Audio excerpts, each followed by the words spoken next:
आपका जो main stream media है वो जो कोर्ट में हुआ है उसके अलग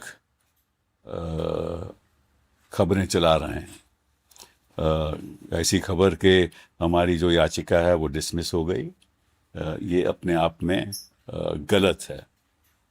हुआ क्या कि हाई कोर्ट में जो टीएमसी ने दावा किया था वो ये था कि ये सर्कुलर गलत है और ये सर्कुलर होना नहीं चाहिए, क्योंकि इस सर्कुलर के अंतर्गत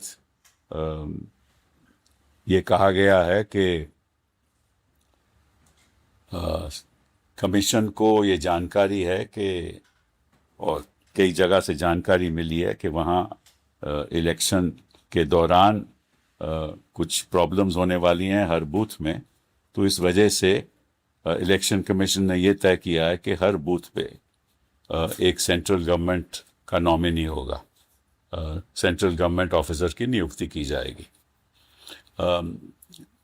और हाई कोर्ट में ये मामला जब आया तो ये कहा गया कि वहाँ ऑलरेडी इलेक्शन कमीशन के मुताबिक वहाँ एक ऑब्जर्वर, जिसको कहते हैं माइक्रो ऑब्जर्वर, जो सेंट्रल गवर्नमेंट का नॉमिनी होता है, सेंट्रल गवर्नमेंट उसकी नियुक्ति करती है, वो हर बूथ में वैसे भी वहाँ रहता है। और उस साथ साथ में सारी पार्टी के पोलिंग एजेंट्स रहते हैं, सारी पार्टी के इलेक्शन एजेंट्स रहते हैं, और फिर सुपरवाइज़र भी रहता है, पोलिंग सुपरवाइज़र। तो जब ये बात सर्कुलर पे आई तो सुप्रीम हाई कोर्ट ने कहा कि ये सर्कुलर ठीक है और ये जो फैसला इलेक्शन कमीशन ने किया है वो भी ठीक है।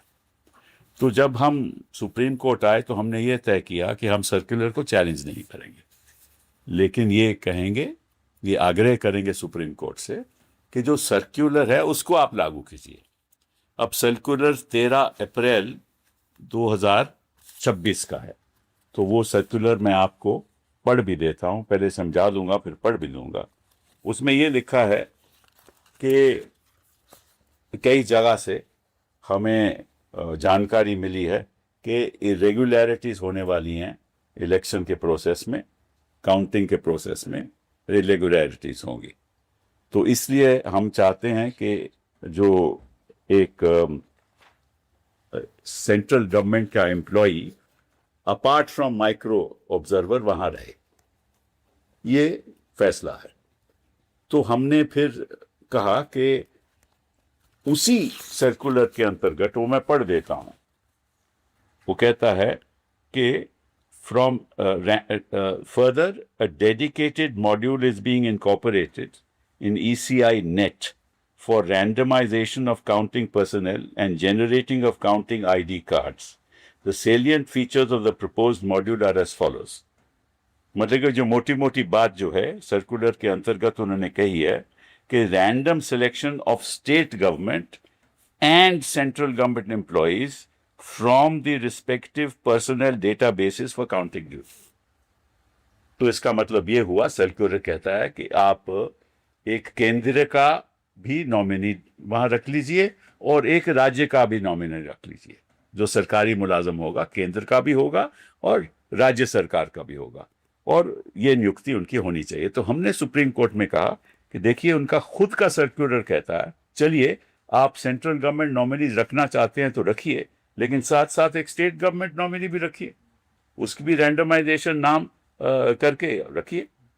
तो सुप्रीम कोर्ट ने कहा कि आप तो वहां सर्कुलर चैलेंज कर रहे थे, तो हमने कहा कि अब हम सर्कुलर नहीं चैलेंज कर रहे, हम तो कहते हैं कि उसको लागू करें। तो अब हमें उम्मीद है, और सुप्रीम कोर्ट ने यह कहा कि, और ये ऑर्डर है कि the election commission will follow the circular issued by them both in letter and spirit. मतलब कि उस सर्कुलर को आप लागू करोगे, हाँ? और जो भी वहां लिखित है उसको लागू करोगे। और लिखित क्या है कि स्टेट गवर्नमेंट का नॉमिनी भी होगा और सेंट्रल गवर्नमेंट का नॉमिनी भी होगा, केंद्र सरकार का भी नॉमिनी होगा, राज्य सरकार का भी नॉमिनी है, जो दोनों गवर्नमेंट सर्वेंट होंगे। तो ये ऑर्डर हुआ है। जो मेन स्ट्रीम मीडिया चला रहा है वो ये है कि हमारी याचिका डिसमिस होगी। ये बिल्कुल गलत है और ऐसा होना नहीं चाहिए। अब ठीक है, आप गोदी मीडिया हो, आप उनकी गोद में बैठे हो, लेकिन इतना भी मत बैठो मतलब कि सही जानकारी तो दो। इतना तो आप ऑलरेडी इनको जिता चुके हो, भाजपा तो आप जिता ही चुके हो। क्योंकि जब शाह जी, अमित शाह जी कहते हैं 170 सीटें आएंगी, तो तुम कह रहे हो 190 आएंगी। तो तुमको तो बढ़ा चढ़ा के आप कर चुके हो। ठीक है, तो ये तो आपका नेचुरली आपका कुछ होगी बात जो हमें नहीं मालूम, केवल आप ही को मालूम है। और अगर हमें मालूम भी है तो हम कह भी नहीं सकते, क्योंकि हमें भी मालूम है कि आपको भी मालूम है और हमें भी मालूम है। ये असलियत है, ये ऐसा ठीक नहीं है। और साथ साथ में मुझे ऐसा लग रहा है, क्योंकि ऑलरेडी तो एक माइक्रो ऑब्जर्वर है ही सेंट्रल गवर्नमेंट नॉमिनी का, तो आप दूसरा क्यों चाहते हैं? और अगर चलिए आप रख भी रहे हो, तो फिर एक राज्य सरकार का भी नॉमिनी रखो, जो आपका सर्कुलर का खुद कहता है। और साथ साथ में सर्कुलर आखिर में मैं आपको भी पढ़ा देता हूँ, बड़ा इंटरेस्टिंग है वो भी। सर्कुलर कहता है आखिर में, you are requested to ensure strict compliance with the above the instruction. Strict compliance. That is के इसका आप पूरी तरह से इसका पालन करो, स्ट्रिक्टली पालन करो। ये सर्कुलर में खुद रखा हुआ है, तो फिर राज्य सरकार का नॉमिनी गवर्नमेंट समिट होना चाहिए। अब ऐसा लग रहा है कि भाजपा का ध्यान किसी और प्रदेशों में है नहीं जहां इलेक्शन हुआ है, न तमिलनाडु में, न केरल में, और कहीं और भी नहीं। तो असम में तो हम देख ही रहे हैं क्या हुआ। अगर ऐसा मतलब कि बंगाल, पश्चिम बंगाल हिंदुस्तान का, हिंदुस्तान ही में है ना, कहीं और तो नहीं है ना। वैसा लग रहा है कि वहां एक सीज हो रही है, सेंट्रल गवर्नमेंट के पर्सनल की सीज हो रही है। इतना तो मैंने हिंदुस्तान के इतिहास में कभी नहीं देखा। हम कई चुनाव लड़ भी चुके हैं, देख भी चुके हैं। इस तरह से जितने लोग सीएपीएफ के वहां तैनात हैं, वो मणिपुर में नहीं है, जम्मू कश्मीर में नहीं है, लेकिन वहां हैं क्योंकि आपको युद्ध चल रहा है, भारी युद्ध कोई चल रहा है, कोई आक्रमण कर रहा है। क्या आपको उनके इतने सीएपीएफ पर्सनल आपको रखने की जरूरत है? इलेक्शन ही है ना भैया, चुनाव ही है ना। तो आप कहते हो कि अगर चुनाव में कुछ गड़बड़ी होती है तो आप इलेक्शन पिटीशन फाइल कर, तो कहते हो ना, कोर्ट भी कहते हैं कि 45 दिनों में आपको राहत मिलती है, 45 दिनों में आप इलेक्शन पिटीशन डाल सकते हो। अगर गलत काम हो रहा हो तो दोनों को लागू है। वो भी इलेक्शन पिटीशन डाल सकते हैं और ये भी इलेक्शन पिटीशन डाल सकते हैं। फिर इतने लोगों, इतनी सीएपीएफ के तैनात होने की जरूरत क्या है? अब सिक्योरिटी तो उनके हाथ में है ना, सिक्योरिटी तो पश्चिम बंगाल की सरकार के हाथ नहीं है। अब तो ईसीआई सब कर रहा है। तो अगर ईसीआई सब कर रहा है, सीएपीएफ भी वहां है, सिक्योरिटी उनके हाथ है, फिर डर किस बात का? और पोलिंग बूथ पे पोलिंग एजेंट भी हमारा है, उनका भी पोलिंग एजेंट है, टीएमसी का भी पोलिंग एजेंट है, बाकी जो चुनाव लड़ रहे हैं वो पार्टी जो भी लड़ रही है उनके सारे के पोलिंग एजेंट हैं, उनके इलेक्शन एजेंट हैं। सिक्योरिटी आपकी है, अंदर जाने की अनुमति आप ही देते हैं। वहां एंट्री, जब तक आईडी कार्ड नहीं दिखाओगे तब तक एंट्री नहीं होगी। तो फिर किस चीज की आपको संभावना है कि यहां गड़बड़ होगी, जब सारा तामझाम आपके हाथ में है? फिर वो क्यों करना चाहते हैं? कोर्ट की प्रोसीडिंग छोड़ दीजिए, इनकी मंशा क्या है आपके हिसाब से? ये क्यों ऐसा करना चाहते हैं? टीएमसी भी कह सकती है कि हमें भी आशंका है कि वहां बैठ के ये तरफदारी करेंगे। क्यों, हम तो कुछ कर नहीं सकते, कोई सारे तो वैसे भी गवर्नमेंट, सेंट्रल गवर्नमेंट के वहां माइक्रो ऑब्जर्वर है, हम क्या कर सकते हैं? कोई नहीं कर सकता। और सारी रिकॉर्ड हो रहा है, ये भी अब हमें मालूम है। सीसीटीवी से जो भी पोलिंग बूथ में हो रहा है, काउंटिंग में हो रहा है, वो रिकॉर्ड हो रहा है। अब जब रिकॉर्ड हो रहा है तो फिर किस चीज का डर है? अब इलेक्शन कमीशन का ये एक प्रावधान है कि 45 दिन के बाद वो रिकॉर्डिंग नहीं रखेंगे। अरे भाई, क्यों नहीं रखोगे? क्योंकि गड़बड़ी आप करोगे, अगर करोगे तो, और 45 दिन के बाद आप उसको रखोगे नहीं, तो कैसे तय होगा कि क्या हुआ पोलिंग काउंटिंग में? कोई नहीं तय कर पाएगा ना। तो ये भी हम बात सुप्रीम कोर्ट के आगे आने वाले दिनों में लाएंगे कि ये जो सीसीटीवी कैमरा की जो फुटेज है, ये आप सिक्योरिटी के साथ आपको सबको रखनी चाहिए। और मैं ये भी चाहूंगा कि जो भी वहां कैंडिडेट लड़ रहा है विपक्ष का, वो आरटीआई डालकर ये कहे कि साहब आप हमें सीसीटीवी कैमरा की फुटेज दीजिए, ताकि हमारे पास भी फुटेज हो। अगर नहीं रखते तो हमारे पास तो हो ना, और नहीं देते अगर तो फिर हम सुप्रीम कोर्ट को हमें जाना पड़ेगा। तो हर चीज, आप राजनीति में चुनाव तो लड़ सकते हो, लेकिन ऐसा ना हो कि सारा देश, मतलब कि आपकी सारी सरकार एक प्रदेश के खिलाफ चुनाव लड़ रही है। ऐसा नहीं होना चाहिए। लेवल प्लेइंग फील्ड होनी चाहिए। और ये जनता को ये महसूस नहीं होना चाहिए कि ये हो रहा है कि वहां, मतलब कि जो केंद्र सरकार है वो एक भावी पड़ी हुई है, और सारे मतलब के जैसे कोई एक विरोधी वहां बैठा हुआ है। अब राजनीति में विरोधी तो होंगे, लेकिन पश्चिम बंगाल में जनता तो विरोधी नहीं है ना। जनता तो अपना वोट देगी, मत देगी, जिस तरफ जाएगा, ठीक है। तो ये एक बड़ी दुख की बात है कि मीडिया ऐसे काम करता है जो असलियत से दूर हो। और केंद्र सरकार इस तरह से अपना प्रभाव बनाना चाहती है काउंटिंग एरिया में भी, और ये संवैधानिक नहीं है। लेकिन ये तो एक पॉलिटिकल लड़ाई है, और पॉलिटिकली फिर सामना करना होगा। I normally do not go for a press conference when I've appeared in a case. That's not the tradition. But in this particular case, I had to do so because the fate of the outcome of the poll in West Bengal depends on what happens in the counting rooms. They got to know about it only on the 29th of April. And on the 29th of April, they moved the High Court. And in the High Court, they contended that this circular, in the absence of the TMC not knowing about it, should not have been issued, and therefore should be struck down, which was not accepted by the High Court.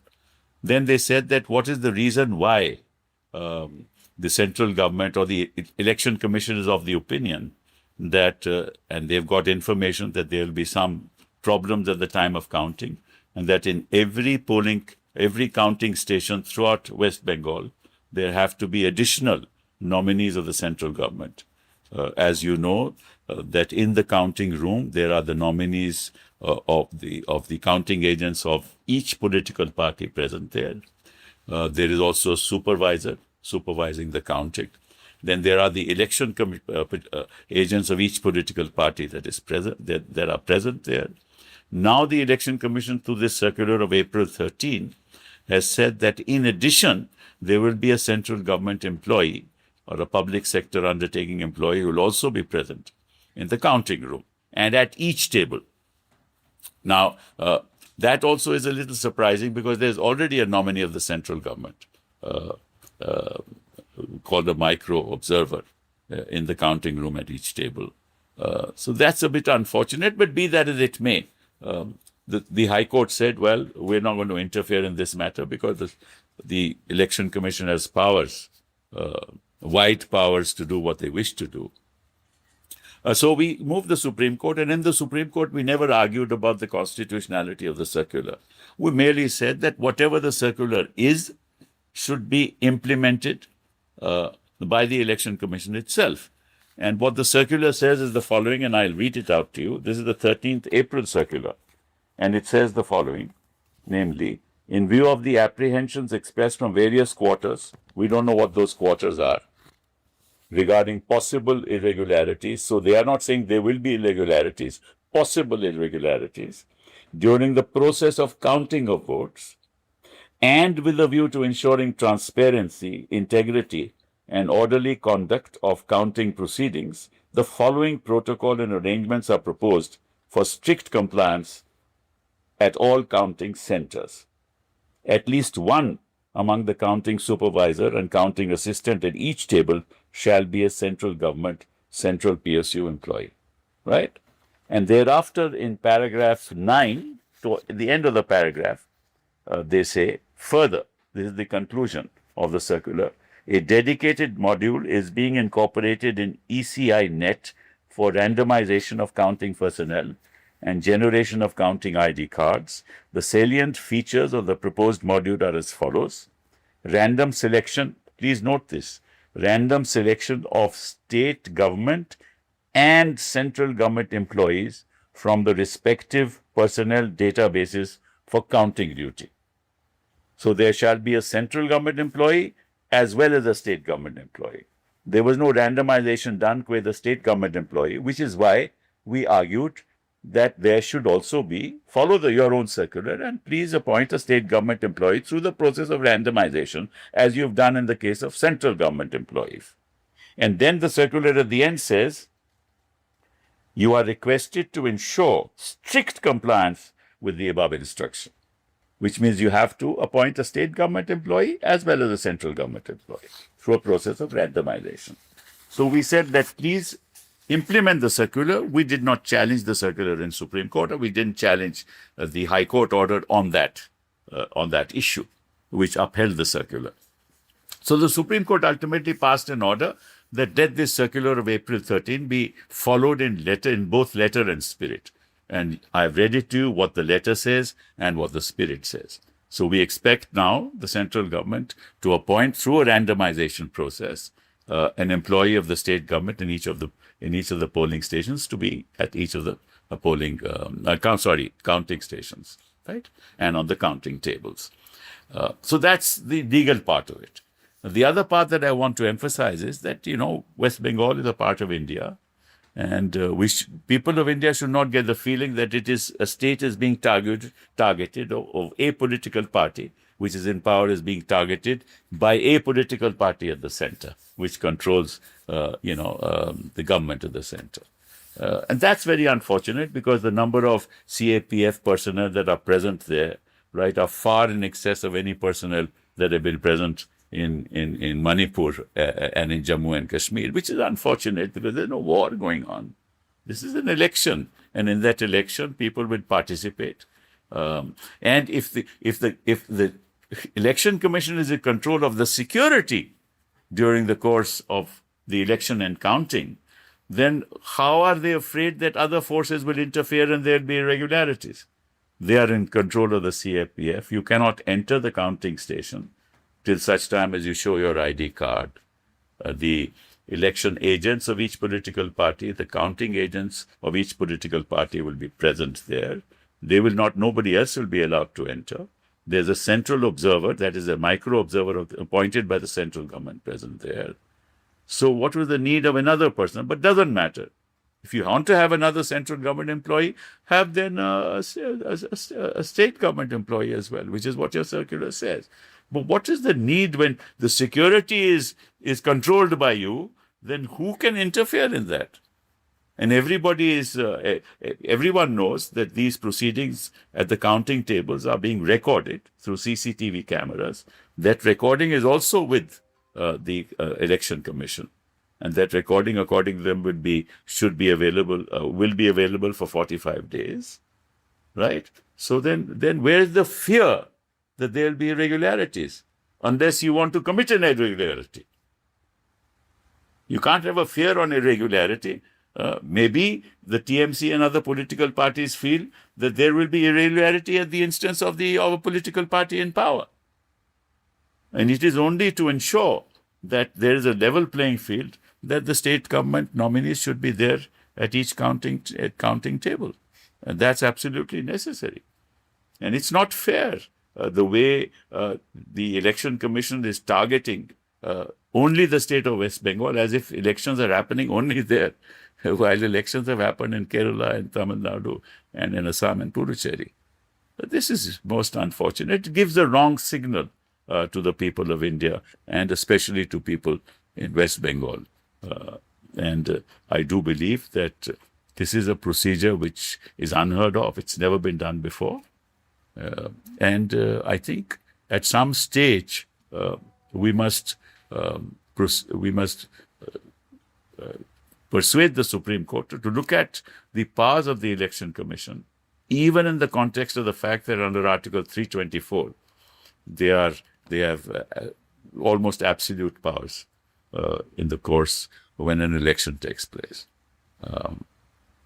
Thank you very much. Sir एक सवाल ये है कि BJP ने press conference करी आपकी press conference से पहले और ये कहा कि अनर्गल मुद्दों पर सुप्रीम कोर्ट जाने से पता चलता है कि कितनी छटपटाहट है।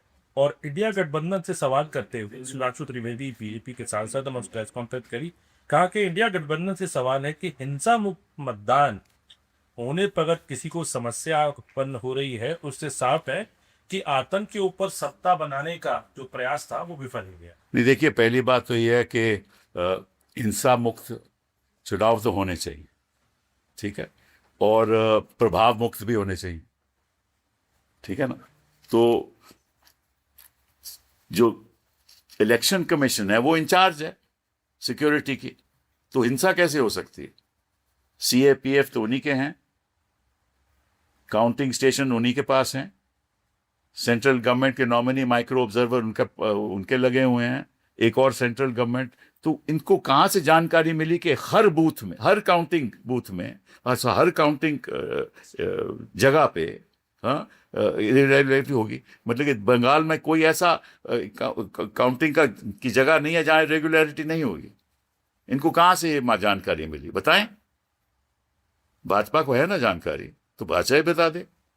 इन्होंने चिट्ठी लिखी होगी इलेक्शन कमीशन को कि हमें ये जानकारी है, तो आप ये कीजिए, और आपको मालूम है इलेक्शन कमीशन क्या करता है इन मामलों में, ठीक है ना। जो वो कहेंगे वो करेंगे, क्योंकि इलेक्शन कमीशन और भाजपा में कोई अंतर थोड़ी ना है, वही तो इलेक्शन करवाते हैं, और जिस तरह से करवाना चाहते हैं वैसे ही करवाते हैं। और गणेश कुमार जी तो मतलब कि बड़े एक efficient election chief election commissioner, ऐसे तो मैंने एक ज्योति जी हुए थे, वो भी बड़े एफिशिएंट थे, ये उनसे भी ज्यादा एफिशिएंट।